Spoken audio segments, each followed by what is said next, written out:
Let's Talk. Életkérdések terítéken. Sok szeretettel köszöntöm a kedves nézőket, Let's Talk, beszélgessünk. Ha már a beszélgetésről van szó, hogy állnak a kommunikációval? Hát ez egy olyan téma, amit senki sem tud elkerülni, épp ezért kerül terítékre itt a Let's Talkban is, és egy már jól ismert vendég fogja nekünk ezt állalni.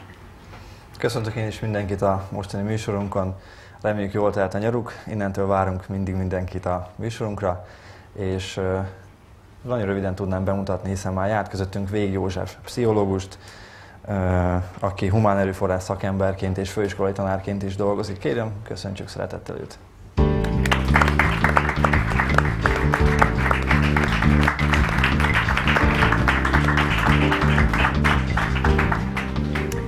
Szia Józsi! A mai téma nem csak a mai téma, hiszen ez egy elég nagy falat, ezért 2 dózisban fogjuk adagolni, legközelebb is. Na most a kommunikáció mennyire léphet előre egy néző, aki megnézi az egyiket is, a másikat is? Lehet előrelépés a 2 műsor alatt? Hát 2x60 percben nyilván nem lehet minden kommunikációs rossz szokásunkról leszokni, vagy azon változtatni, de én azt a célt tűztem ki magam elé, hogy legalábbis ebben a 2x1 órában a legfontosabb kommunikációs csapdákra felhívom a figyelmet, megmondom, hogy hogyan lehet azokból kimászni, hogyha már benne vagyunk, hogyan lehet elkerülni, hogyha tudjuk, hogy mire kell figyelni, illetve segíteni próbálok egy-két gyakorlati példán keresztül, hogy mi az a cél, ami felé közelíteni kell. Tehát, hogyha valaki elhatározza, hogy tetszik, amit hall, és szeretne azon fejlődni, akkor megteheti. Jó, és vágjunk is bele szerintem. Az első kérdésünk az volna, amit szerintem mindannyian tapasztalunk, és egy nagyon keserű tapasztalat. Általában azokkal zöldülünk össze a legjobban, a legtöbbet, a legrendszeresebben, akik közel állnak hozzánk. Ez egy törvényszerűség, vagy inkább úgy kérdezném, hogy mi az, vagy mik azok az okok, ami miatt a házastársunkkal, barátainkkal a legtöbbször, a legkönnyebben összezöldülünk? Hát nyilván van olyanok, amihez nem kell pszichológusnak lenni, mindenki tapasztalt, amikor a párjával van, a családjával van, akkor talán jobban elengedi magát. Úgy érzi, hogy abban a helyzetben szabad kicsit őszintébben megmutatni az érzelmeket, a csalódottságot, a reakciókat, illetve azt gondoljuk néha, hogy a másik is nagyobb érzékenységet enged meg magának. Ezt mindenki, aki valaha párkapcsolatban élt, azt tudja, hogy ez a tapasztalat van. Amit talán nem tudunk, az az, hogy ha még jó szándékúak vagyunk is, tehát szeretnénk tényleg szeretetteljes kapcsolatban élni, szeretnénk, hogyha egy boldog kapcsolat lenne a miénk, akkor is van 3 olyan dolog, és erről fogunk majd beszélni ebben a 2x1 órában, amit érdemes tudatosan felismernünk és tudatosan figyelni rá. Az egyik az, hogy a kommunikáció az rejtjelezett, majd beszélünk erről, hogy mit jelent. A másik, hogy amit kevesen tudnak, ezt az első, de sokan tudják, amit kevesen tudnak, az az, hogy a férfiakra és a nőkre vannak jellemző kommunikációs törvényszerűségek, és ezeket ismerni kell. Ezt filmekből, szülői mintákból nem lehet megtanulni, és nyilván van a harmadik dolog, amit sokan tudnak már, mert nagy siker volt, a szeretett nyelvek.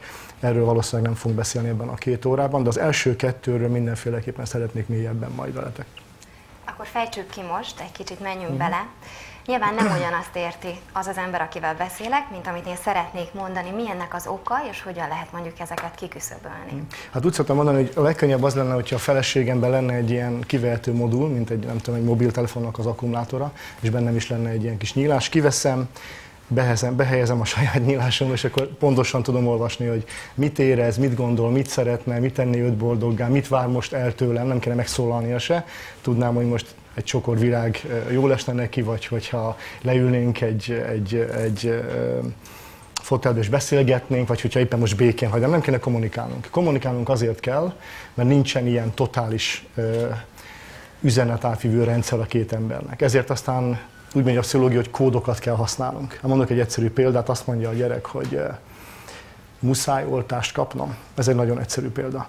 És akkor attól függ, hogy a szülő értelmiségi szülő, vagy nem értelmiségi, valami választad. Azt mondja a gyereknek, hogy hát persze, hogy muszáj, egy kis legyengített vakcina, hogyha azt beadják neked, akkor a nagy betegséget megelőzöd, ez egy értelmiségi szülő. Egy apa azt mondja, ugyan már mire katona leszel, addigra már nem is fogsz rá emlékezni, vagy tudod mit, menjünk inkább, együnk meg egy fagyit. Szóval próbálunk ebben a probléma helyzetben, amikor a gyerek kommunikált valamit, próbálunk valamit visszamondani neki.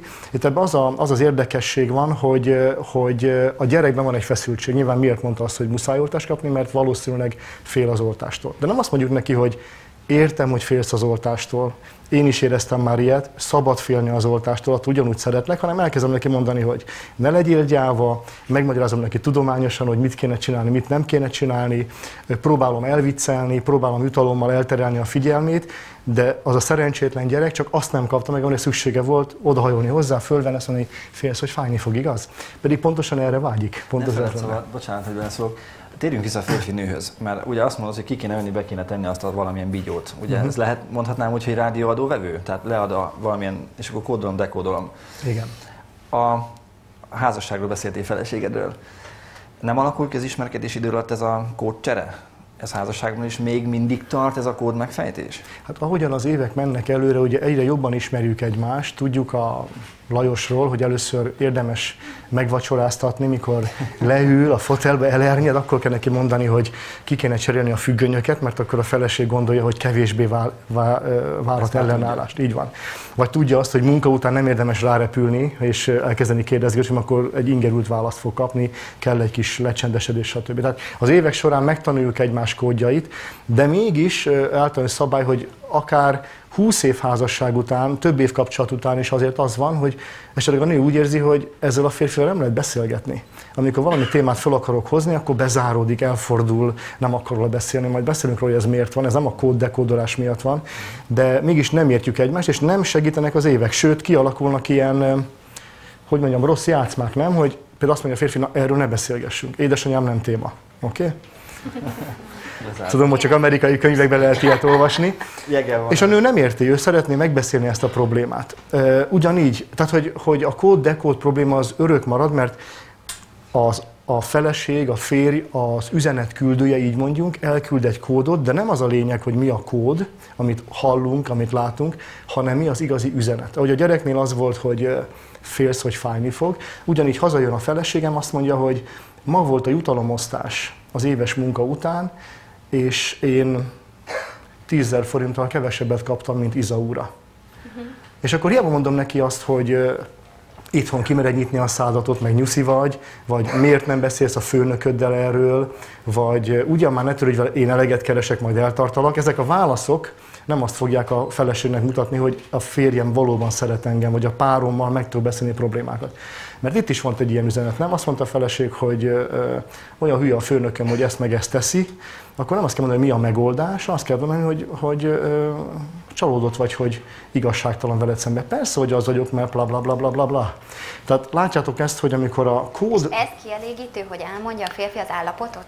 Nem kielégítő. Az egyértelmű. Persze, ezt még folytatni kell, viszont ha én azt mondom a feleségemnek, vagy azt mondja a férfi, hogy hát menj vissza és mondd meg neki, hogy igazságtalan voltál, erre a feleség úgy fog reagálni, Lajos, neked fogalma sincs, hogy nálunk hogy működik ez. Nem lehet oda menni ez a főnökhöz, hogy mondhatsz ilyen butaságot. És a probléma az, hogy eddig a főnökére haragudott,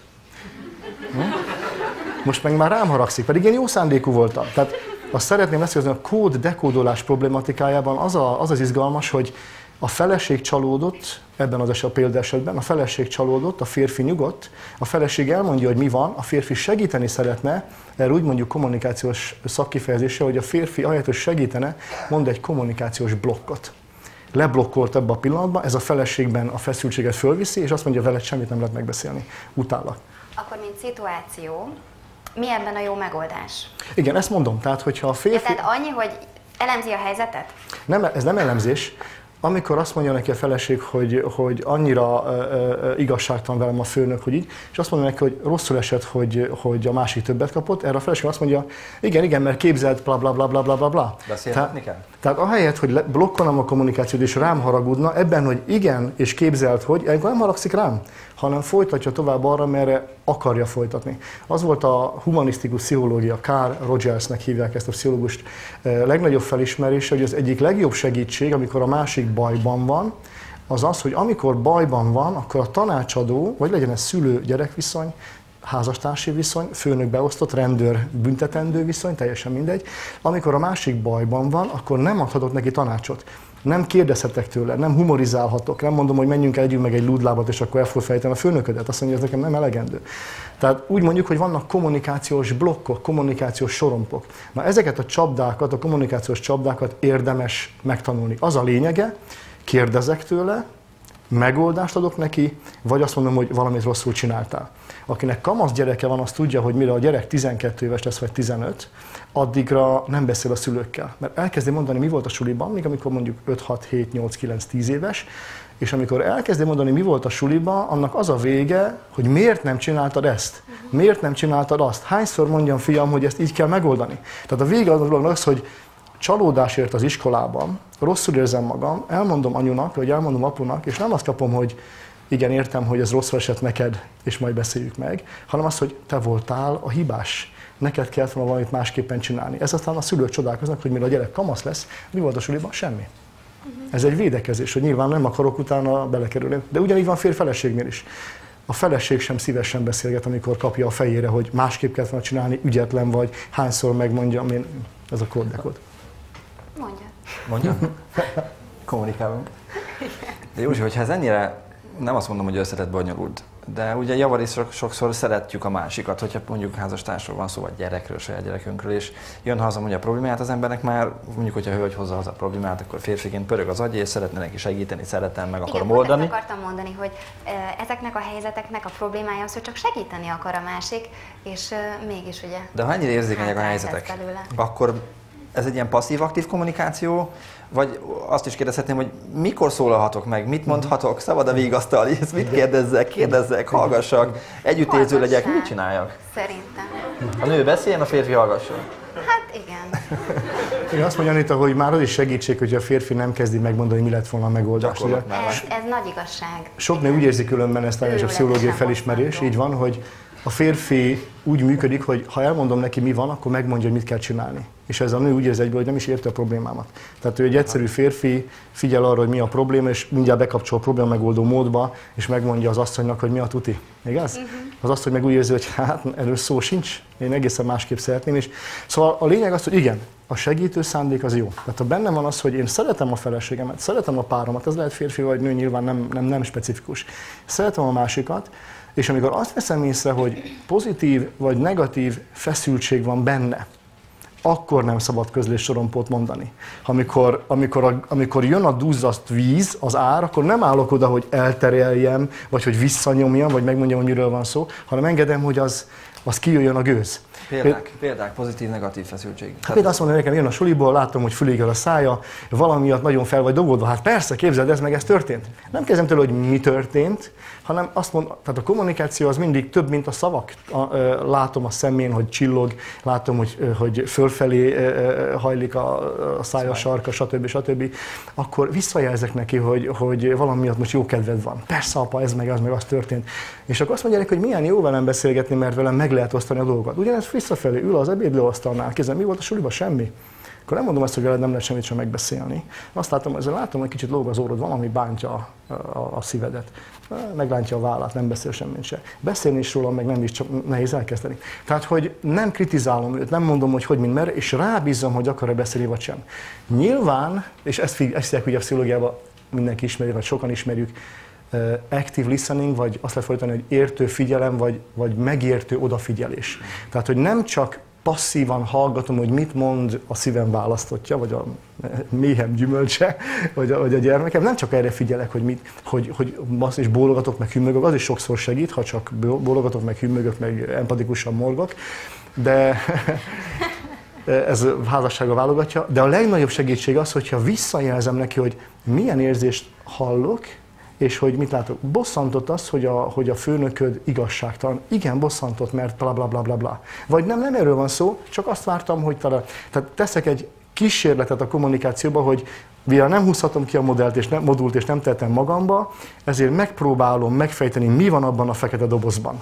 És elküldöm, ezt csinálják a szakemberek is, elküldik, és akkor figyeli, hogy mit reagál vissza. Igen, így van, aha, bla bla bla. Értjük, ugye? Szóval, és azt mondja, hogy nem így van, nincs semmi probléma. Az a fontos, hogy nekem, mint szerető kommunikátornak, ha szabad így fogalmaznom, odafordulok felé, és engedem, hogy kijön, ami bent van.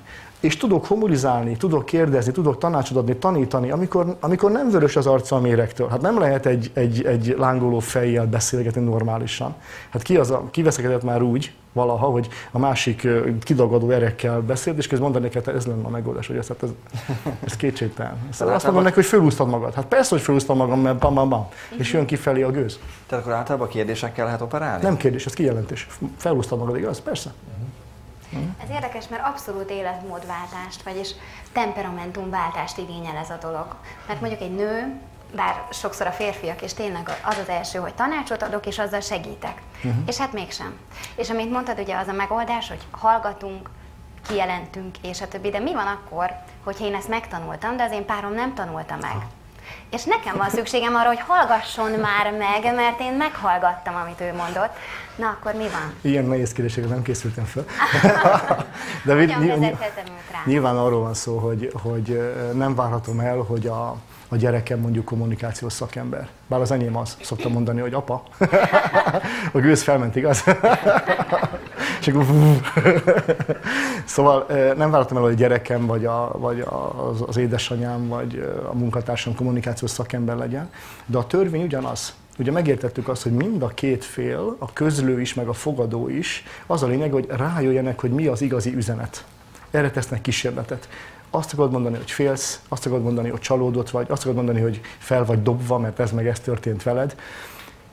Amikor én vagyok a közlő, akkor a másik számára az üzenet megfejtését próbálom a legkönnyebbé tenni. Ő nem egy kommunikációs szakember, ő nem fog felém értő figyelemmel reagálni, hogy ugye Józsi, most ezt vagy azt érzed vagy gondolod, ezért én helyette megfejtem. Mondok egy példát. Például bemegyek a gyerekszobába, mert ezt mindig gyerekekkel kezdjük, ma az könnyebb. Bemegyek a gyerekszobába, és azt mondom, hogy te olyan rendetlen vagy, fiam.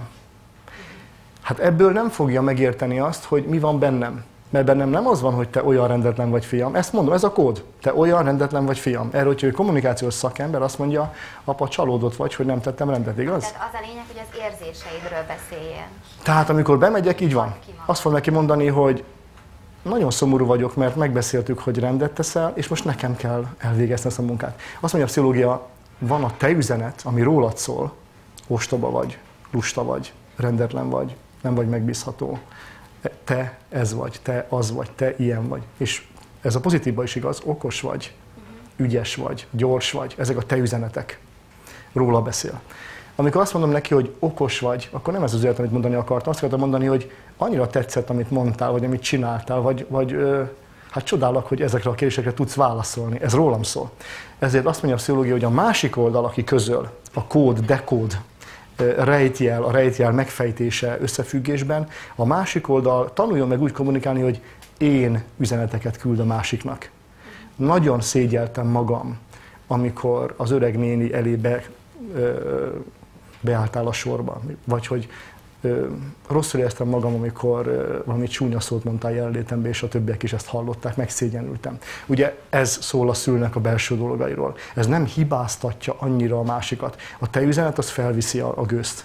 A másik védeni fogja magát. Lajos, te lusta vagy?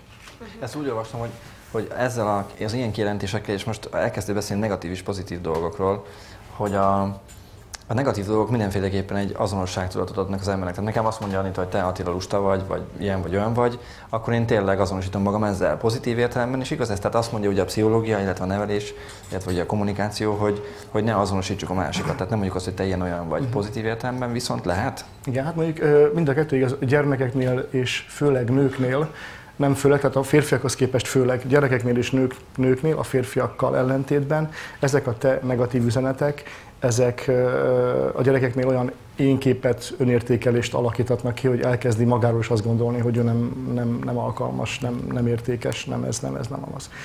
Nem azt gondolja, hogy anyukámnak nem tetszett, hogy a cipőt nem tettem szépen sorba, és azt tudja, hogy arról szól, és ezen tudok változtatni, hanem azt, hogy én rendetlen vagyok. De ugyanez visszafelé is igaz, amikor pozitív dolgokról van szó. Hogyha a gyermekünket, a feleségünket dicsérni akarjuk, a férjünket dicsérni akarjuk, akkor tanuljuk meg ezt a nyelvet. Nehéz lesz az elején. Én is, amikor ezt annak idején tanultam, akkor sőt, amikor a feleségemmel ezt beszélgetünk, akkor néha még ma is azt mondja 26 év házasság után, ez egy pozitív érzet volt, jól esett, de most lebuktál. De egy idő után magától jön. Kezdetben olyan, mint egy nyelvtanulása. Amikor valakinek meg kell tanulni spanyolul vagy kínaiul, az első hónapokban, években művének érzed. És hogyha beszélsz aztán minden nap, aztán már nem érzed művének, hogy most már folyik. És ezt amúgy lehet vegyíteni, és nem mondhatom azt Attilának, hogy nagyon elszomorít az, hogy lusta vagy. Hát inkább ilyenkor ne. mi van? Köszönöm, inkább ne. Nem, mert azt mondja Attila, hogy szerintem nem vagyok lusta, és igazságtalan vagy. Tehát a te üzenet általában... Egy másik üzenetet. A te üzenetben azt mondja neki, az én véleményem rólad ez a címke. Ha egy ember címkézek, akkor automatikusan védeni fogja magát. És a beszélgetésünk már arról szól, hogy nem vagyok hülye, by the way, te is lusta vagy. Tehát és akkor elkezdünk egymással köré. Azzal nehezebb vitázni, hogy olyan szomorú vagyok, hogy nekem kell összedni a ledobott zoknit, alsónadrágot és viszem a szennyes látába, pedig nekem még emellett mosogatni is kell. Ezzel nehezebb vitatkozni. Ez nem arról szól, hogy te ilyen vagy olyan vagy, hanem hogy nekem ez mit okozott. De nyilván most csak morzsákat veszünk föl, tehát senki ne gondolja azt, hogy most akkor megoldottuk, hogy innentől kezdve nem lesz probléma. Egy a kulcsszó. A kódolás, dekódolás, amikor az érzelmek is benne vannak, és csak akkor, amikor tényleg az érzelmek kibillentek.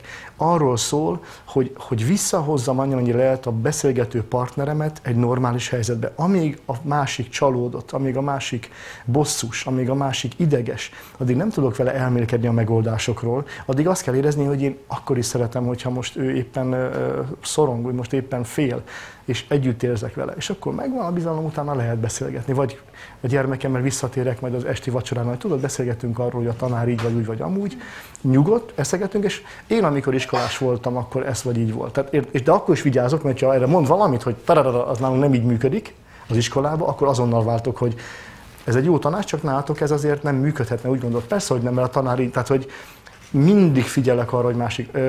Azért van két fülünk, meg egy szánk, dupla, ugye a Jóisten tervezte így, kétszer annyi ideig kéne figyelni a másikra, mint beszélni hozzá. És általában, amikor nők, férfiak beszélnek, akkor beszélnek, egymás mellett beszél, várja, hogy levegőt vegyen, és akkor mondja a másik. Ez nem igazán odafigyelő, segítő beszélgetés. Arra egy kicsit visszatérve, az jutott eszembe, hogy amikor közlöm az érzéseimet, az mondjuk számomra sokkal nyomasztóbb az az érzés, hogy tudom, hogy fájdalmat okoztam. Ez is egy oka nyilván, ennek csak úgy közbe szóltam. Nehezebben tud elviselni azt, amikor valaki másnak fájdalmat okozol, és az úgy érzi, hogy aha. Hát nyilván nem csak én vagyok ezzel, így gondolom más. Most boncoltam téged egy pillanatot, csak láss, hogy nem mesterséges, és nem mondtad azt, hogy Józsi most alkalmaztad. Azt mondtam vissza, hogy általában azokat neked gondolt, hogyha másnak fájdalmat okozol. Mit mondtál rá? Igen, és bla bla bla. Tehát így, látod, igen. Segít neked. De nem játszok ezt tovább, csak azért csináltam ezt, hogy kicsit érthetővé tegyem, hogy teljesen gyakorlatilag működőképes, és segít a másiknak. Úgy érzi, hogy Józsi, megértettem, mit mondtam neki, folytatom. Okay. Olvastam egy könyvben valahol, hogy mielőtt negatív dolgot szeretnénk közölni bárkivel, akkor előtte az erényeit tárjuk fel, vagy dicsérjük őt. Aztán nem szokott menni szerintem. Vagy dicsérjük őt, ez tényleg így működik, Józsivel? Szóval nekem az a bajom, az Anita lusta. Most megfordítom, ne haragudj. Ja, és akkor most miről beszéljek én ott még? Hát elmondhatod előtte, de azért szép a hajad. Előtte? Elég egy jó, és utána öntettem a rosszat, vagy hogy van? Nem ismerek minden párt, hogy működnek ezek az intim problémamegoldó technikák, de általában... Tudom. Nem is átgondoltam, általában nem ismerek minden párt, de az általános szabályt azt ki kell mondani. Nem tanácsolnám, hogyha bennem az van, hogy bosszankodom amiatt, hogy ott van a mosatlan halomba, és abba egyeztünk meg, hogy ő fog ma elmosogatni, és aztán a mosatlan vár, akkor nem kezdeném azzal, hogy nagyon szép a hajad, régóta szeretjük egymást, és hoztam egy csokor virágot, de különben elég rossz érzem magam, hogy nem mosogattál el. De nem mondom, hogy ez nem működik, tehát ez lehet. Inkább azt mondom, amit viszont biztosan tudok, az, hogy talán egy bibliai példát hozok először, hogy volt egy híres vámszedő, és Zákeus, és azt mondta Jézusnak, hogy most, hogy megismertelek téged, látom azt, hogy milyen az igazi, tökéletes jellem, és ez engem fogjuleltett. Most akinek kárt okoztam, annak 4-szer annyit fogok visszafizetni. Tehát, hogy most már egál legyen, valakinek tettem egy rosszat, és most azzal az egyenlő, hogyha 4-szeresét adom meg. És a pszichológia felismerte ezt, Gottman nevezetű amerikai pszichológus, nagy családterápóta, felismerte azt, hogy ahhoz, hogy a negatívat pozitívba fordítsuk át, ahhoz 5 pozitívot kell mondani. A Biblia év megvan 4-jel semlegesíted, az 5-kel pedig jön a plusz. Előtte, utána, közben? teljesen mindegy. De azt gondolom, hogy ezért aztán inkább érdemes nem mondani túl sok negatívumot. Tehát amikor a másik viselkedését meg akarom, tehát ha ugye ez nyilván szándékkérdése, ha meglátom a mosatlant, és a másikat meg akarom bántani, az az én saját, szuverén, önálló döntésem. Akkor oda szúrok neki, hogy jól érezze magát. Ez valaki eldöntheti, hogy ez akar lenni. De hogyha meglátom a mosatlant, és az a célom, hogy megváltozzon a viselkedése, hogy jobban működjön közöttünk ez a kapcsolat, akkor nyilván nem jó eszköz, hogyha szúrok neki egyet, hogy te lusta vagy, mert akkor eleve vert helyzetből kezdem. Akkor már nem lesz nagy kedve elmosogatni, hogy igen, tudom, lusta vagyok, elmosolhatok, bocsi. Tehát, jó. Na de az se jó, hogy azért, hogy őt kíméljem, ezért én magamba elfolytom a feszültséget, nem? Mert az utána nyilván fölhalmozódik, és egyszer majd csak... Nem, mondom, én üzenet. Én üzenet, amit mondtam. Igen. Szomorú vagyok, hogy ott van a sok mosatlan, és most fáradt is vagyok, és nekem kell mégis ezt elintézni. Nem esik jól. Az elején említetted, hogy a kommunikáció nehézségeiben ott van a kódolás, ott van a férfi-nő különbség, és ott van a személyiségjegyek, ugye neveltetés, egyéb dolgok, hogyha ide sorolhatnánk. Itt a nemek közti különbségre oda lépnénk egy kicsit, tehát ott mondjál már erről ismertető jegyeket, vagy jó tanácsokat, hogy... Jó. Hát legyen képszerű, mondjuk, ahogyan különböztök, szoknya, nadrág, nyakkendő, kirágás, szőkehaj, barna haja, stb. Ahogyan különböztök külsőre, úgy különböző férfinő, úgy különbözünk belsőre is. Úgy szoktam mondani, hogy ha megnézzünk egy páva kakas, meg egy páva tyúkot, ha nem tudnánk, hogy mind a kettő páva, azt gondolnánk, hogy két különböző faj. És teljesen elfogadjuk azt látszatra, kívülről, hogy mi különbözünk egymástól, férfiak és nők, sőt a különböző vonzza is egymást valamelyes, legalábbis remélem. Viszont nehezen fogadjuk el azt, hogy nem tudunk róla, hogy ugyanilyen hatalmas különbség van a gondolkodásmódunkban, férfiak és nők, a kommunikációs stílusunkban, és abban is, hogy mi az, ami bennünket, férfiakat és bennünket, nőket motivál abban, hogy egy kapcsolatból mit várunk. Nagyon különböző dolog. Azt mondják pszichológusok, hogy például ugye ott kezdődik, hogy az agyméretünk különböző, az agyműködésünk különböző, a hormonháztartásunk különböző. Különbözik az, hogy van, aki azt mondja Vénusz-Mars, van, aki azt mondja, hogy rózsaszín és kék, már a kis csecsemő fiút ugye kékbe öltöztetjük a lányt, meg rózsaszínbe, meg hogy spagetti, meg gofri, tehát ahány pszichológiai iskola, mindegyik megragadja ezt a különbözőséget, és abból gyakorlati következmények vannak, amiről az átlagember, a laikus sajnos nem sokat tud, de most majd meg fog tudni. Na, fejtsük ki ezt, igen, ezt akartam mondani. Tudom. Ide írta. Jó, ne áruljuk el a titkot. Csak akkor mégiscsak fejtsük ki, hogy van-e lényege a nagyobb agynak, vagy nincs lényege? Igen, mi férfiak büszkék vagyunk, ugye a teremtés koronái erősebbek, magasabbak, nagyobb az agyuk gramra, de sajnos ez a büszkeség alaptalan. Mert igaz, hogy nagyobb az űrtartalom, de sajnálattal közülön, kedves férfi társaim, és rosszul érzem én is magam, hogy viszont a nőknek az agykapcsolatok száma messze több, mint a férfiaké. Van a két agyféltekét összekötő rész, amit úgy hívnak, hogy corpus callosum, és ez az összekötő rész a két agyfélteke között a nőknél nagyságrenddel több kapcsolatot tartalmaz. Tehát amikor a nő gondolkodik, akkor egy interpentium, vagy nem tudom, hogy fogalmazva működik ott bent. Amikor egy férfiak egy commodore. Tehát, hogy ilyen az arány. Tehát nem véletlenül nagyobb agy kell, mert több commodore kell be. Tehát a szorzat állandó, ugye, hogy térfogat szorozva a sűrűséggel, körülbelül ez van a térfogat szorozva a kapcsolatok számával. Ez egyik, és hát ha mondjuk átlátszó lenne a koponyacsont, és ráadásul a működés lehetne látni úgy, mint mondjuk egy ilyen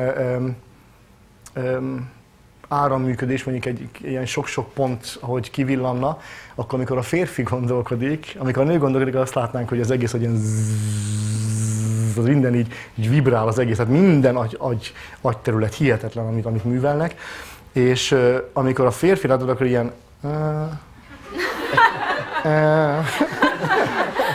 most képzeld el, egy ilyen működött, hogy ez beszélget egy ilyen, hogy Akkor mi most ketten csak így ezt csináljuk, Anita pedig így zizeg egyfolytában? Sajnos, hát Anita, hogy ebben a pillanatban is mindent ez. És amikor én próbálok lépést tartani a nővel, gondold el? Ez első, hogy elfáradok. Tehát teljesen. Ezért vagyunk ketten szerintem, nem? Igen, valószínűleg amúgy ezért van ez. Igen, de ez a Mars-Vénusz hogyan ide?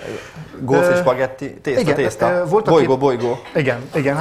Neki nem. A Mars-Vénusz ugyanide, tehát ugye ezt ragadja meg, valamelyik szöveg azt mondja, hogy képzeljük, hogy valakik a Marsról jöttek, a férfiak, a nők a Vénuszról, óriási különbség, próbálnak kommunikálni egymással két különböző civilizáció. A spagetti és a gófri jobban visszaadja egy kicsit ezt az izegést, meg ez a részekben működést, mert a gófri az olyan, mint egy ilyen rácsos palacsinta, mint különböző rácspontjai vannak, ilyen négyzetrácsos.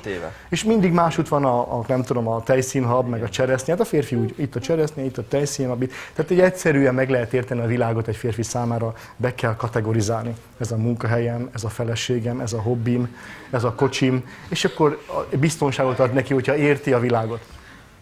A feleség, mint a spagetti. Tehát, hogyha egy spagetti szálat végig akarsz követni, akkor minden más spagetti szállal összekötetésben van. Tehát elkezdesz neki beszélni egy egyszerű témáról, hogy le kéne menni a piacra és venni kéne ezt vagy azt. A végén kiköttök olyan témáknál, amire te teljesen váratlanul éreznek téged. Tehát, hogy nem érted, hogy miért kapcsolódik oda. De a nő számára teljesen egyértelmű. Ez a spagetti és a gofri, ez nagyon sok galibát okoz, erre majd a következő alkalommal belemegyek jobban, hogy hogyan lehet akkor ennek a két alfajnak kommunikálni egymással, hogyan lehet boldogá tenni egy gofrit, és hogyan lehet boldogá tenni egy spagettit. Óriási nehézség, óriási. És marad ugye, még a hormonokról van itt egy kicsit szó, azt még azért nem akarom kiadni, mert azt én is élvezem. Az, hogy amikor a feleség beszél, mondjuk hazamész, és akkor oké, ismer téged, megvárja, még kicsit lenyugszol, mert végül is gofri vagy, és most beléptél az otthon tudja, hogy kockájába, így van, meg kell várni, levette a cipőt, oké, megmosta a kezét felszólításra. A férfi nem, mi férfiak nem értjük, miért kell kezet mosni, a nő pontosan tudja, ez muszáj. Tehát ő neki ez az összesimult golfiszálnak, ezek így kikockázódnak, mikor te megjössz, és úgy tudja, hogy mit akarsz csinálni? Nem, ő csak megszokta, hogy oké, nekem azért, hogy elő tudja hozni a témákat, ahhoz ezért le kell a férfinek nyugodni. De szóval... Hormonok.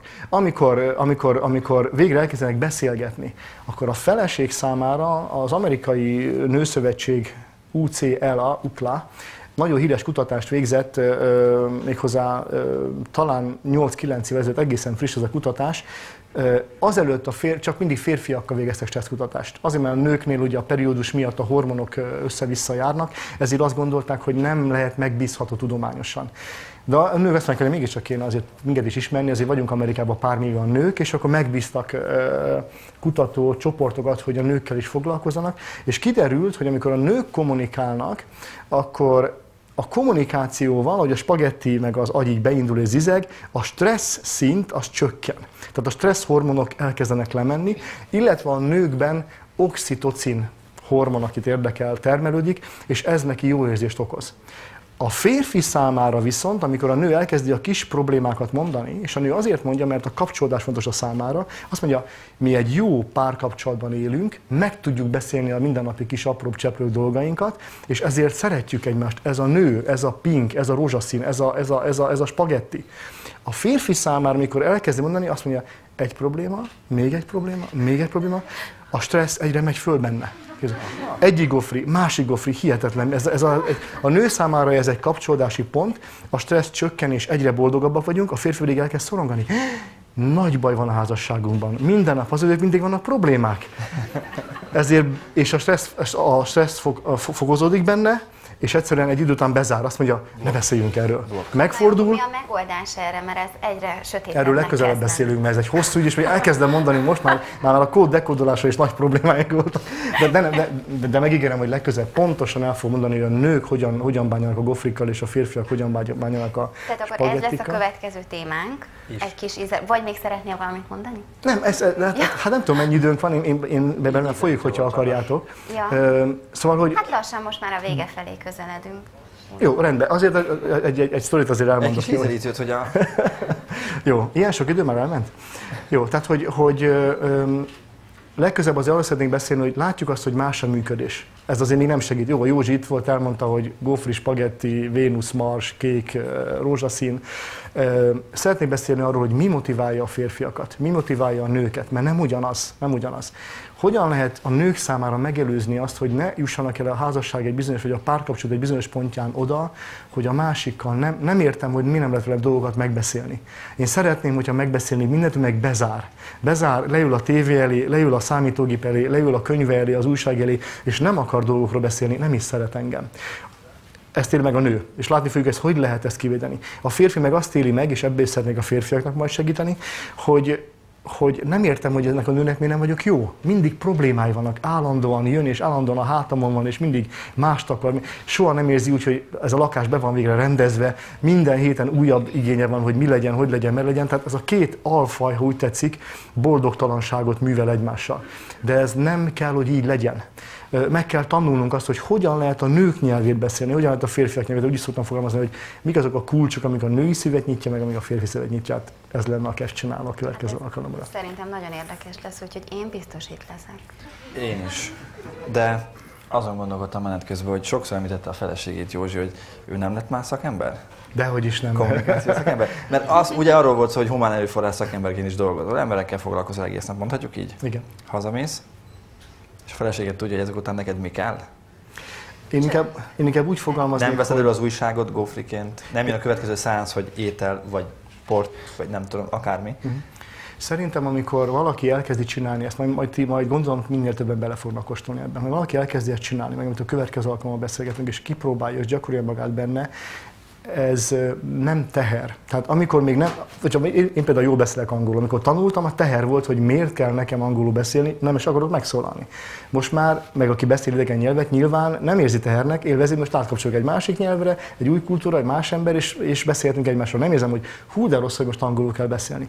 Ugyanígy van ez is, amikor főleg most a párkapcsolatokra gondolok, vagy férj-feleség kapcsolatra gondolok, hogyha ezeket a fajta segítő, odafigyelő, ha nem mondom, hogy technika, de attitűd, úgy mondja a pszichológia, odafordulást, beállítódást magadévá teszed, és elkezded a magad sebessége szerint, nekem 26 év kellett hozzá, a magad sebessége szerint lépsz mindig egy kicsit, mindig megvannak a jutalmak is belőle. Tehát például a legjobb védekezés ugye az, hogy ha a feleségemmel tudok megbeszélni dolgokat, mert ismerjük egymásnak a kulcsait, vagy tudjuk azt, hogy hogyan működik, akkor ez a pszichológia azt mondja, jutalmazóvá válik. Már nem keresek egy másik nőt, hogy vele beszéljek meg dolgokat, értjük? Tehát ez azért tovább vezet, mert az is lehet mondani, amennyiben elsajátítjuk annak az ismeretét, a fogásait, hogy lehet egy párkapcsolatban a szeretetet elmélyíteni, akkor az belülről fog védettséget adni. Nem kell nekem eltezni, hogy én nem nézek több nőre, mert ez a szabály. Hanem amikor belülről kezd a kapcsolat szorosabbá, melegebbé alakulni, akkor kialakul egy belső. De most nem erről beszélgetünk. Ez már messzire vezetett, de legközelebbi alkalommal erről is lesz szó, hogyan válhatunk egymás belső kisegítő társává. Akkor szerintem jó zárszó az, hogy tanuljunk meg egymás nyelvén beszélni, de erre még segítségünkről lesz a következő műsor. Attila, szeretnél még valamit kérdezni, mondani? Hát talán annyi, hogy ott a személyiségjegyeknek engem egy dolog érdekelne. Na, ha belefér az időbe. Belefér. Köszönöm. Hogy neveltetés, múlt, családi háttér. Figyelnem kell arra a kis kütyűre, amit nem tudok kivenni, betenni. Férfi, nőből vagyunk, gófri, spagetti, de van még egy hátterünk. Tehát itt igazi szakemberekké kell válnunk, mielőtt mondjuk párkapcsolatot létesítünk, vagy ez majd jönni fog magától, de mi van azokkal a dolgokkal, amiket hozok, azt még mennyi idő alatt kell feltérképezni? Erről egy keveset, ha még mondanám. Hány rész van még, amivel erről beszélhetünk? Na jó, azért csak röviden próbálom tényleg 2 percben azonosítani. Az UKLA ezért is volt nagyon jó, mert ezt is kérdeztük, a nőknek a másik nagy kérdése az volt, ugye kint Amerikában freudizmus a másik nagy divat pszichológiai irányzat, sok-sok tévedésével együtt, és az azt mondja, hogy az első 4 életévben minden eldől. Tehát ugye valaki megszület, és most már azt is tudjuk ugye a Macska a kalapban című kísérletek óta, most ebben nem megy bele micsoda, hogy már a pocakban kezdjük a gyermeket formálni bizonyos irányokba. Szóval az a félelem volt a nőkben, hogy ha az első 4 évet meg a terhességnek a hónapjait beleszámolom, elrontottam, akkor utána tönkretettem egy emberi életet, és már nincsen esélye. És hát ugye tudtuk azt már amúgy is a humanisztikus pszichológia eredménye alapján, hogy azért ez nem így van. Akár felnőtt ember is el tud kezdeni változni, és számtalan példa van rá. De az UCLA research, vagy hát az a kutatás megmutatta azt, hogy bármikor el lehet kezdeni a pozitív változást. A legszebb példa az volt, hogy öngyilkossági kísérleten átesett fiatalokkal, depressziós fiatalokkal, szorongó fiatalokkal foglalkozó, beteg gyerekekkel foglalkozó pszichoterápauták voltak képesek megfordítani a gyermek fejlődését. Tehát azt lehet mondani, azt az örömét lehet mondani, igen, így van. Nagyon sokat tud segíteni egy gyereknek, hogyha olyan családi hátteret kap, ahol ez a fajta meleg, odaforduló, de közben tisztán korlátozó nevelési légkör van.